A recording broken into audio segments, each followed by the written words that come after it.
the whole concept of free enterprise to them was the beginnings of Amway. So I bought into that. I mean, I was young. I was in my early 20s, just graduating from engineering school. And I'd never heard any of this stuff before. I mean, I was not a leader or a salesman or captain of the football team or president of my senior class or voted most likely to succeed. The only thing basically I ever excelled at is academics. I mean, I could get A's in any course I would take, so, I took engineering because I thought airplanes were interesting. I mean, it was really kind of that stupid. And I got out of school, went to work in a big aerospace company, and hated it, basically, hated it. I didn't like the environment. It was negative. They were laying off people because the industry kind of goes through a lot of ups and downs. And so when we were introduced to the business, and just to kind of give you a little brief history, we were about as unlikely a people as you could want to find. We weren't born, owners of Network 21, and we were not trained as, business leaders. I have no formal training in finance, no formal training in marketing, no formal training in psychology. Certainly any of the things that we do today, all my formal training was in, thermodynamics and, and advanced algebra and theory of aeroelasticity and, all that kind of stuff that I learned. So when I saw the Amway business, it was, Nancy was approached by a friend that she taught school with. Well, not even a friend. She didn't even hardly know this girl. We found out later we were the last name on their list. They called 25 people. All 24 or 5 before us said no. We were the last one on the list. They called us, and Nancy said, sure, come on over. She didn't even ask any questions. She didn't even ask me. She just called me at work and said, we're going to hear about a business tonight. And I said, well, really, what kind of business? She said, I don't know. They just said you can make some money, and I thought I'd invite them over. I said, well, didn't you ask any questions? She said, well, no, I've never had an offer like that before. If I ask questions, they might change their mind, And I said, yeah, you got a point. So I came home from work, and they came over, and they showed us the business in our little tiny house. We lived in a little tiny house. Heather was 3 months old. In fact, we had her sitting up on the table in a bassinet, making noise during the meeting, feet flailing in every direction. And, we were just a little couple fresh out of school, drove a little tiny Volkswagen Bug, had no big dreams of being in business. Just knew that we wanted more out of life than going to work every day in the engineering office. And Nancy didn't want to go back to work because, she always said, have the baby, go back to work. She had the baby, she said, I don't want to go back to work. A lot of mothers feel that way. And so she said, maybe this is a way that we can replace my income so I don't have to go back to work.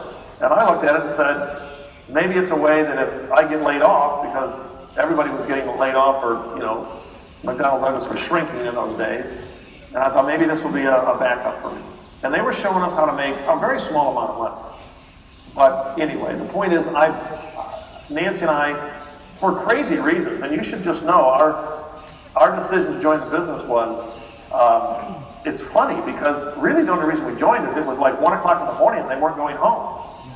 And it was a Thursday night. I had to work the next day. And I said, how much does it cost? And they told me it was like $25 for a starter kit. And I wrote out the check and they went home. And we laughed because I said, well, gee, if we'd have done that at 10 o'clock, we could have got a night's sleep. I mean, it was like not a big deal. The next day we almost quit because we looked at the prices of the products and no one explained the concentration. We thought the products were way overpriced. We thought, what have we done? Why did we get in this crazy thing? We don't know anything about products. We don't know anything about business. And then we thought, well, since we're in, let's see what we can do. And we went out and started showing the plan, like the next day. And, everybody said no. No wonder, we were horrible. And, it was a terrible beginning. So to speed it along, you should just know that in our beginning, none of our friends, none of our neighbors, and none of our relatives joined the business. Nobody that I worked with wanted to join me. We drove up to Washington 1,000 miles away, and Nancy's brother wouldn't even look at the marketing plan. We flew back to the East Coast of the United States, and my parents and my sister, and none of them would look at it. And after about 8 or 9 months in the business, we had like 8 or 9 frontline distributors. We were doing like 600 PV, and we were going to meetings 3-4 nights a week, and we were basically not accomplishing much at all. There were no systems in those days, and there were no sophisticated meetings, but other people were succeeding. We just weren't doing very well, but we loved it. We thought it was fun. Meetings were fun. The atmosphere, I was reading books I didn't even know existed about attitude and things. I would go back to the engineering office and think, these people are boring and negative. And I go to the Amway meeting and I said, these people are fun and they're encouraging. And so even though Nancy was really, and still is, more of a private person, most people don't know that because she's so good on the stage, but she really, likes to be, doesn't like to, mix with people that much. And I certainly never was comfortable talking to people. So sponsoring was horribly difficult. I mean, we'd be out at dinner, Nancy would say, well, there's a nice looking couple, and she'd whack me and say, go talk to them. I'm not going to talk to them, she'd go talk to them, you thumb sucker, get over there. And I said, no, I'm not going to do that. And it was horrible. And we did all these crazy things, and it didn't work very well. Then our sponsor quit. Well, that's not very exciting. I mean, I asked them why they quit. They said nobody was doing anything. Well, we were one of their people, And they had a point. We weren't doing very much, but they gave up on the business. And I remember in those days asking our upline at that time what we should do, since everybody was kind of not doing much, and our sponsor had quit. And his answer was really interesting. He said, I think you should go direct. I said, what? Go direct? I said, I'm just telling you, our group is quitting and nothing's working, our sponsor quit. I thought he was going to say, oh, that's horrible, maybe you ought to quit, or he was going to say, well, no, let me teach you what to do. No, he just said, you should go direct. We said, well, how do we do that? He said, well, you just do it. I said, well, how do we do it? He said, well, you just do it. Well, I don't know what he was talking about, but we went home and said, okay, let's go direct. And believe it or not, 3 months later, we went direct with a whole new group. Now, he never did help us, but he made us believe that we should go direct. It was funny. We'd read enough books that we didn't want to be a quitter. We didn't want to be a loser, I couldn't stand it if someone would say we had quit. So I was so sick of the business by this time, I wanted to quit. But then once we went direct, that was fun. We're making as much money as I was as an engineer, so it was starting to get interesting. And so now, of course, I can't give you 27 years of history, but I think it's important, again, the reason I'm doing this is I want newer people to know that Nancy and I, again, have traveled an interesting path to bring us where we are. And the reason that we have maybe the heart that we do about the business, the passion that we do about the business, the reason we're so emotionally connected to it is because we've traded our life for it. I mean, it is not something we just did for the last few years, something we did for 27 years. Sometimes it was 1 year out of college, this is all we've done. And well, it's all we've done basically. I'll tell you more about that in a second. But so a little bit of our history then will help you explain maybe where we get to where we are today. Where we are today, we see Amway as giving hope to people. We see Amway as maybe helping people to see their potential. We try to encourage people, give them the right attitudes about life so they're not victims. We try to equip them to be leaders and to be achievers. We celebrate with them, we recognize them and reward them when they change and grow and overcome, which the rest of the world really doesn't do. And we try to figure out ways how to duplicate that so they can function as independently as possible. I guess when you understand that in our beginnings they were, we had a lot of problems. Everybody we have in our business worldwide today, basically are people we met after we joined the business. Some people may think we got in, talked to a few of our friends and relatives, they got in, and the next thing you know, we had this huge organization. No, all of them didn't get in. We had to go get brand new people that we met, at church or in the grocery store or, somewhere. We had to go find people that we didn't know, build a relationship with them, show them the business, sponsor them. And actually, we sponsored more than 100 people on our front line to get our first 2 DDs. And that's real bad. We teach people today, we're surprised that they have to sponsor more than 20 or 30 to get 2 DDs. We were way over 100 because, we had a lot of people were quitting and we sponsored bad people and we were bad leaders.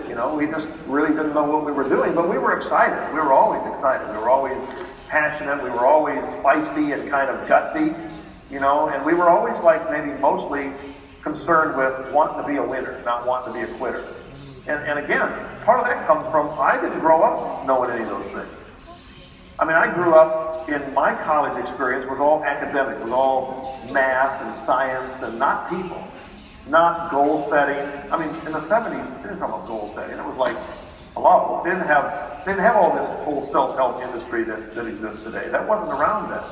Nobody did that kind of stuff. There were couple of people that made speeches on positive thinking, but it was real, it's a real amateur industry. So anyway, and we were broke most of the time. And when we needed money, we did crazy things. I mean, Nancy would go out, she would take products out in the back of our car, go to gas stations and sell gift sets to gas station employees and make enough money when Eric went to the hospital, we didn't have enough money to pay the medical bills because we didn't have any insurance for that. And so Nancy would go out like for a month while she was pregnant and sell these products to get enough money to go, have the baby. I mean, we went to the hospital to deliver Eric with a box, an Amway box full of $1,000 that we had made from retailing that we took to the hospital to pay the doctor bill because we didn't have the money. And we were already, direct full time. We didn't have a job. We were living from the business, but we were spending everything we were making every month. And we had to go out and actually earn the money just to go have the baby. I mean, I even had a secret job for a year. This is really kind of funny, but I'm embarrassed now at how silly I was. But the reason I had a secret job is we really needed money, but I was afraid my distributors would think there was something wrong with Amway if I had to go get a job, because they thought I was living from the business. Well, we were. I mean, we were doing well, but not well enough. We had bills, and there were some you have problems every now and then. The car breaks or something breaks, and you don't have enough money. And so I went out and got this secret job selling bookkeeping systems, computerized bookkeeping systems to businesses. I was schlepping around, with my little briefcase going to these offices, and I would try to talk to the owner and try to convince him he had to subscribe to this service where we would, do the book. There's smaller businesses that had, bad accounting systems, and this was in the early days of computerized accounting systems. So we'd show them these beautiful reports that would present for them, and they, ooh, they like this, and I'd sign them up, and that was what I did then. But like every now and then it was really funny because I'd walk into a business to make a call, and I'd see a distributor, and I'd do a quick 360, and just looking for an appointment, I'm out the door, and I thought one day I just really laughed at myself, thinking, what am I doing? This is crazy. But it was again, this crazy feeling that we always felt responsible to our organization, that we wanted, we never wanted anybody to think there was something wrong with Amway just because we weren't profitable enough. That was our fault, not Amway's fault. I mean, we know how to be more profitable. We needed more distributors. We needed more volume. And just because we didn't have it, we knew other people did.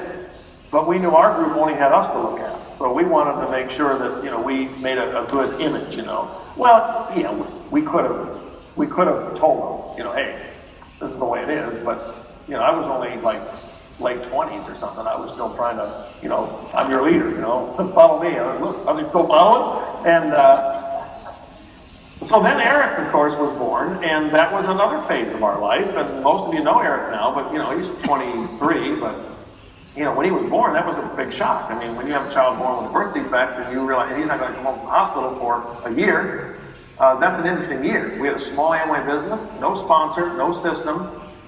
We had huge medical bills, huge, because no insurance covered it.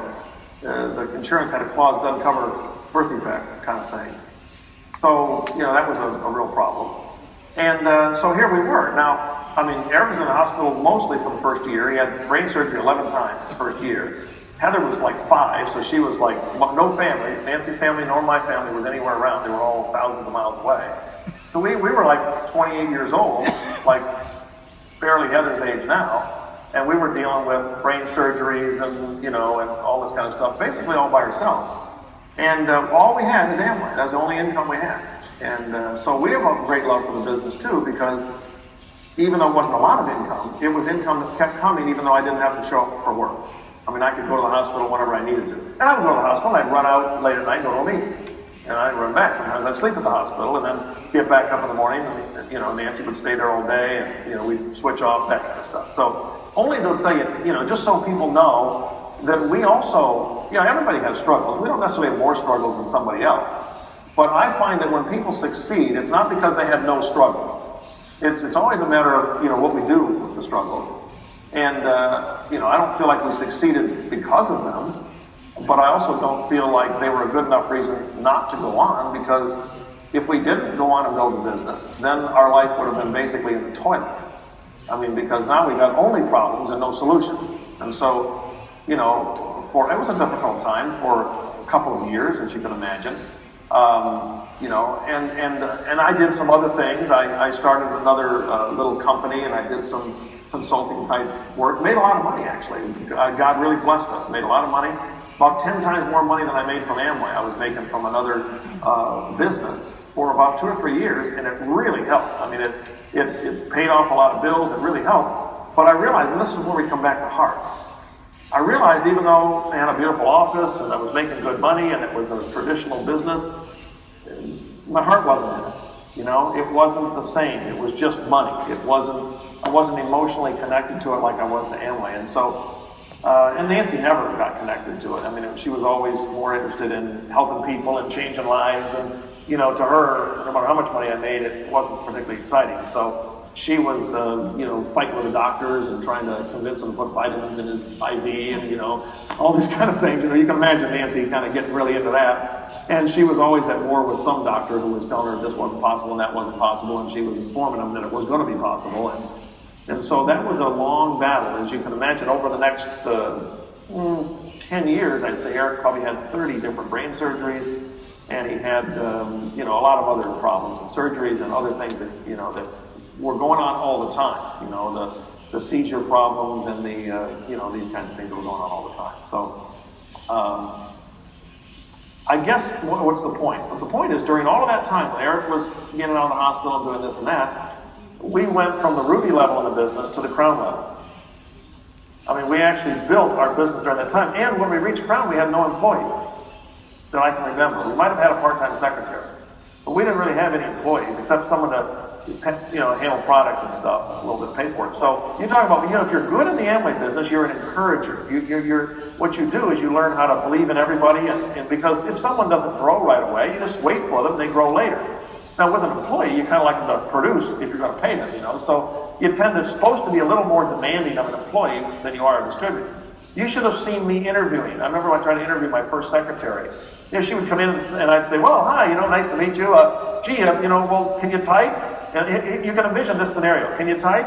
Well, not very well. Well, could you learn? You know, could you supervise another person who can type? You know, I mean, I'm over here trying to convince my employee that I'm interviewing that they can do the job. And I'm thinking, this isn't right. You know, I'm terrible at this. And this is just like where it started. It started with literally us doing all of it, doing the tapes, doing the literature, doing the meetings, doing the sound, doing the everything, you know, thinking up contests, trying to, you know, work with the distributors, run over to the hospital because Eric was having a problem, run back. And then along the way, without, you know, to kind of speed it along, we got to a point where it was time to make some decisions. I mean, let's take international just for example. The first 3 countries we opened, Korea, we signed up 4,000 people.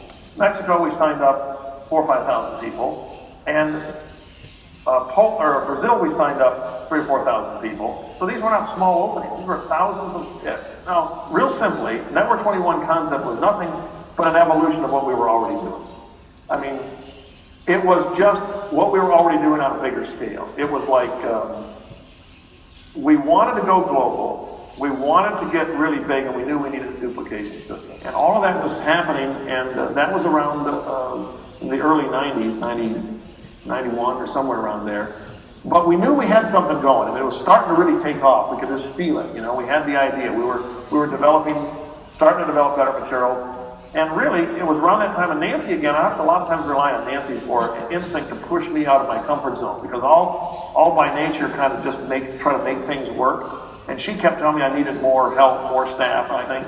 And so that's when really Shannon Newberg came across our radar screen. As I talked to Shannon, you know, I was in trouble because I realized, wow, this is somebody really professional, somebody that really has an agenda and goals and items organized. And I'm thinking, this is kind of scary, you know. In fact, in the interview, I almost felt like she was interviewing me. She probably was. Of course, knowing how I interview, you can understand why, you know, I was going, sure you can do it, you know. And in the back of my mind, I'm going, I'm sure she can do it, but can I afford her, you know? And so that was the beginning, though, of the real Network 21. Anyway, Jeff came on board, and it's almost humorous where we are today, looking at how tentative I was at hiring Jeff. Because I would have literally been either in a psychiatric hospital or Network 21 would have never happened if we hadn't done that. And I don't know that there was another person for that job but Jeff. and Shannon. I think God gave us Jeff and Shannon at that time in our career because we needed professionalism, we needed young energy, somebody who really wanted to build a company, not just be a secretary to an Amway distributor. Somebody that really, could see the big vision that I was getting at that time and wanted to be part of something chaotic, but unique. And what Network 21 was is very unique and communicate in different languages and different cultures and 4 or 5 different continents. And if you think about it, those of you that don't know much about Network 21, you take a company that spent 20 years and got to 15 employees and fundamentally was based in the U.S., and in 4 years, you go to 100, 150 employees in 14 or 15 languages in different countries on 4 or 5 continents. And you figure the legal setup, the financial setup, the communication systems, the language barriers, the personalities involved, really miraculous. It's miraculous. Not perfect yet, but it's miraculous because no other Amway organization's ever come close. No one's ever glued it together globally except us. And partly because we came along at the right time with the right vision when Amway was expanding, and we basically figured it out. I don't know any company that impacts people in so many cultures and languages around the world in such a powerful way as we do. And so, we're positioned today to begin to really take advantage of what we have. We've been given assets and resources and attitudes and a historical, at least sense now of a few years. And we have a mission, a joint mission, to pursue significance, as we say, more than just success. We need wisdom, we need strength, we need perspective, we need humility. When you got an organization where you make the kind of money we've been blessed to make through the Amway business, when you get the kind of response that we get because of the nature of this business around the world, it's important that we keep our heads straight as to who we are, because we're no different or no better than staff people or distributor leaders. We just try to serve them, give them a good example, lead them someplace that they'll be glad they went, rather than get them going someplace that will disrupt other important areas of their life. We want them to succeed and prosper financially, but we want them also to have a healthy physical life and spiritual life and family life, and we don't want them just to build the business at the expense of everything else, either inside the company or as a distributor organization. So a partnership is another thing that Network 21's big at. Amway's big on that now, trying to find ways to partner better with us, because we don't work for them, and they don't work for us, and we depend on each other. We believe in professionalism. That's something I'm real proud of in Network 21. Professional in that we have top quality resources. Everyone that looks at our materials says those are first class, and they're worth the money that we charge people to take advantage of. Way underpriced from what the general marketplace would charge for these type of materials. A Zig Ziglar or an Anthony Robbins or even a John Maxwell, when they sell to anybody other than Amway distributors or Network 21 people, they're charging a whole lot more than we charge. Our prices are, we think, just enough so we can run our company and help them to do what they do. Obviously, professionalism in that we follow principles, not just feelings and emotions. Integrity is important to us and important to the company, and I know it is to all of you individually, but personal growth is another one. It's part of who we are. It's what makes Network 21's mission statement what it is. We believe in personal growth. Ourselves first. We have to keep growing and changing. We know that. That's why we read. We read probably more books than any of our leaders and any of our staff read them. Maybe not, but we certainly read as many as anybody, because we're underlining and saying, oh, that applies to us. We need to get better there. We listen to tapes. We don't go to seminars and just ignore it. We even listen to our own speakers, who sometimes tell us what they learned from us, but we learn again from them when it comes back, because they say it different or they remind us of something that we have forgotten. Obviously, personal growth for our staff is important to us, always has been. Personal growth of our distributors, obviously. We do that with the resources we have, with the environment we create. We equip people, we encourage people, and we reward people. We recognize them. That's an important part of what we do at Network 21. We want to make sure they know that in this environment, we celebrate people that refuse to be a victim. We celebrate people that press out of their comfort zone and do something, whether they be a staff person or a distributor. And obviously, we believe in the concept of doing what you do with passion. Nancy's the champion of that. You know, I don't try to make an excuse for myself. I believe I have as much passion, but no one, well, I believe I have passion. I wouldn't say I have as much. Nancy is a crusader. Nancy is a passionate person. And what I mean by that is she feels very strongly about a number of things. And if she thinks they'll benefit others, she would rather do anything on earth than interfere with somebody's life to improve it. I mean, you know, Nancy is a crusader. That's what drives her. And that is the heart of Network 21, is that we're not just trying to figure out if we can make a little bit more money, because we long ago, if you know our history as you do a little bit now, when you spend 15 or 20 years basically being broke, I mean, you know, broke at a high level, you know, I mean, we had a nice house, nice cars, but I mean, we don't ever had a lot of money to throw around. And we spent a lot of years struggling, struggling financially, struggling emotionally, struggling in all those ways that people have to struggle to have, you know, any depth in their life. So now we're really thankful and enjoying the prosperity that we have at the moment, but it's not where we derive our passion. It's not where we derive our satisfaction. We derive our satisfaction out of feeling like we're doing something significant so that other people can enjoy the benefits of this business. And, you know, we didn't just start yesterday. You know, we've been doing this our entire life, and we have a lot of energy left, a lot of desire to continue to build it, but we're also trying to pace ourselves just a little bit because, you know, we have paid a price to get a certain degree of financial freedom, and we want to make sure we don't look back and say, yeah, we were really successful, we helped a lot of people, but we really didn't do a lot of the other things on the outside that we want to do. You know, maybe just things that we want to do, you know, charity-wise, or things that we want to do, you know what I mean. You all have your own passion. But around the world, we're excited about what we do with the Equip Foundation, or with World Vision, or with any of the other projects that we have just begun to get involved in. We're excited about stimulating people to do those things with the money that they have. We're excited just to get people to think about not so much how much can they make, but how much could they give. You know, what could this organization be responsible for giving on the long term? I mean, you know, I was stimulated a little bit by John Maxwell's comments about what some of his goals were. But some of you may not totally relate to this or understand it from the Amway side. But one of my goals, and this is a funny one, is I'd like to, over the next few years, I'd like to help at least 10 of our distributors reach substantially over $1 million a year in income. That's just a goal I want to get to, where I feel like I've gotten people up to a point where they can really do some things. Now, I know what that means to me. That means they have to have a very, very large Amway business. I want to have at least 100 diamonds. That's a goal.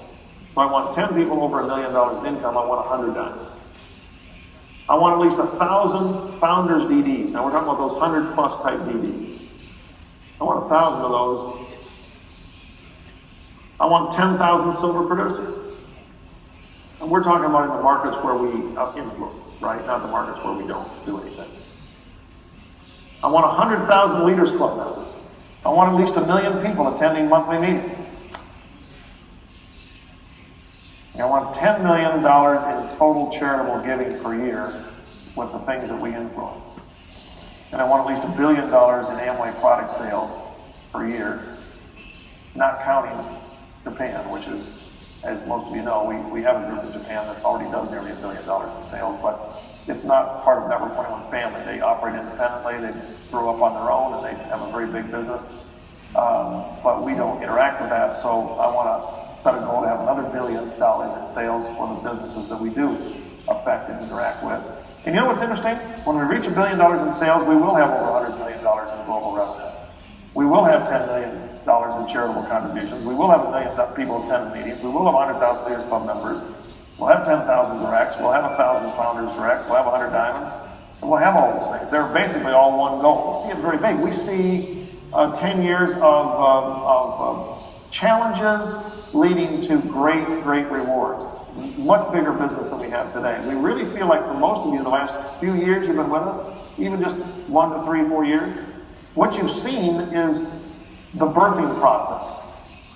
You know, you haven't seen anything really yet. You've seen the birth. You've seen the complicated, labor pains. You've seen communication challenges, new employees, trying to figure out, how this is all going to work, how to tie it all together, how to get the diamonds working together. And there will be more challenges, but because of who we are as a group and because of the principles that we've spent our life living in, I believe that we're going to be very, very successful. And but what does success mean? It means we all have a sense of mission, and we all know that it's going to be done by helping a lot of people build their own business. And it's tough out there. I mean, building an Amway business, all you guys most of the time see is the diamonds. And for every diamond you see, there are thousands and thousands of people that are trying to figure out how to do this. And it's a difficult business. It's a lonely business. It's an exciting business, but it's a difficult one. And we want to always keep in mind Nancy and I want to remain thankful for the leaders that we have. We want to continue to try to serve them, lead them in a responsible way, and that's what makes it possible to run a large organization like that. So if you're just, anyone who's just getting involved with us, let me tell you, you're getting involved with a baby that's growing real fast. You're getting involved with a leader and a pioneer, so it's always going to be a little bit rough when you're with a pioneer. There's Indians and flaming arrows and wild bears and stuff out there because we're out there on the leading edge. But we're going to stay out there because there's a mission to fulfill, and I can't think of anything I'd rather do because when I get time off, I sometimes have to force myself to take time away from business because it's stimulating. And Nancy, you get her 5 minutes with a distributor and she can stay up all night because, anytime she gets with someone that's hungry and wants to learn and grow, then, she's got 10 times more energy than I do.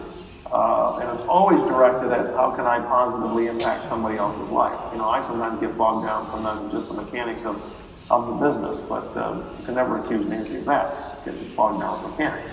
So anyway, for what it's worth, I think if you know a little bit about our history, if you know a little bit about, the path we've taken, you'll know why we have a heart for Amway company and as an opportunity. Why ultimately, although it looks like, what we do is put on meetings and sell training materials, what we're really trying to do is impact people on a personal level so they'll live life at a higher level financially, a higher level in every way. And the business is just a tool. I mean, Amway's just a vehicle. There's really nobody ever done this. See, there are people that sell tapes and books around the world.